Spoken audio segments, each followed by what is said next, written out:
सनातन धर्म में एकादशी व्रत का विशेष महत्व होता है। वैदिक पंचांग के अनुसार फाल्गुन माह के कृष्ण पक्ष की एकादशी को विजया एकादशी के नाम से जाना जाता है। मान्यता है कि जो व्यक्ति विजया एकादशी के पूरे दिन व्रत रखते हुए भगवान विष्णु के नाम का जाप करता है, उसको हर कार्य में विजय की प्राप्ति होती है। आइए जानते हैं वर्ष 2022 में आने वाली विजया एकादशी का शुभ मुहूर्त, पूजा विधि और व्रत कथा। फाल्गुन माह के कृष्ण पक्ष की एकादशी तिथि का प्रारंभ शनिवार 26 फरवरी को सुबह 10:39 पर होगा और इसका समापन 27 फरवरी को सुबह 8:12 पर होगा। उदय तिथि के अनुसार इस वर्ष विजया एकादशी का उपवास 27 फरवरी को रखा जाएगा। एकादशी का व्रत रखने वाले व्रती व्रत का पारण 28 फरवरी को सुबह 6:48 से 9:06 के बीच कर सकते हैं। विजया एकादशी पूजा विधि इस प्रकार है। विजया एकादशी व्रत की पूजा में 7 धान रखने का विधान है, अतः एक वेदी बनाकर उस पर 7 धान रखें। इस पर जल कलश स्थापित करें और आम या अशोक के पत्तों से सजाएं। तत्पश्चात भगवान विष्णु की मूर्ति या तस्वीर स्थापित कर पीले पुष्प, ऋतु फल, तुलसी आदि अर्पित कर धूप दीप से श्री हरि की आरती करें।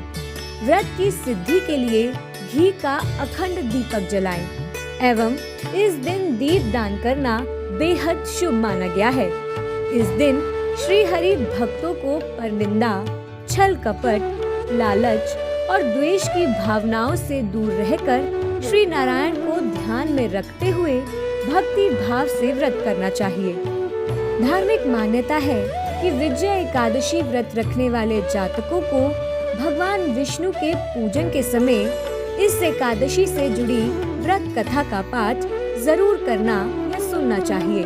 कहते हैं ऐसा करने से जातक को वास्तविक फल की प्राप्ति होती है। आइए जानते हैं विजया एकादशी की व्रत कथा। पौराणिक कथा के अनुसार रामायण काल में जब रावण ने माता सीता का हरण कर लिया था, उस दौरान भगवान श्री राम और उनके अनुज लक्ष्मण बहुत चिंतित हो गए थे।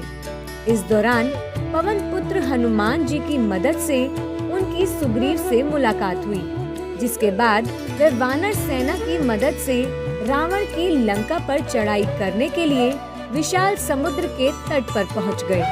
ऐसे में लंका तक पहुंचने के लिए समुद्र को पार करना एक बड़ी चुनौती थी। इसे लेकर उनको कोई उपाय नहीं सूझ रहा था। आखिर में प्रभु श्री राम ने समुद्र देव से ही लंका पर चढ़ाई करने के लिए मार्ग मांगा, लेकिन इसके बाद भी उन्हें सफलता नहीं मिली। ऐसी स्थिति में उन्होंने ऋषि मुनियों से इसका उपाय पूछा, जिस पर ऋषि मुनियों ने भगवान श्री राम को उनकी वानर सेना के साथ विजया एकादशी का व्रत करने का उपाय बताया। उन्होंने बताया कि किसी भी शुभ कार्य की सिद्धि के लिए व्रत करने का विधान है।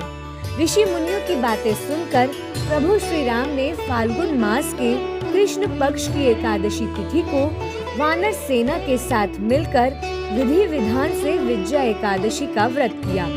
माना जाता है कि विजया एकादशी व्रत के प्रभाव से ही प्रभु श्री राम को समुद्र से लंका जाने का मार्ग प्रशस्त हुआ और इसी एकादशी के पुण्य से भगवान श्री राम ने रावण पर विजय प्राप्त की। कहा जाता है कि तभी से ही विजया एकादशी व्रत का महत्व और बढ़ गया।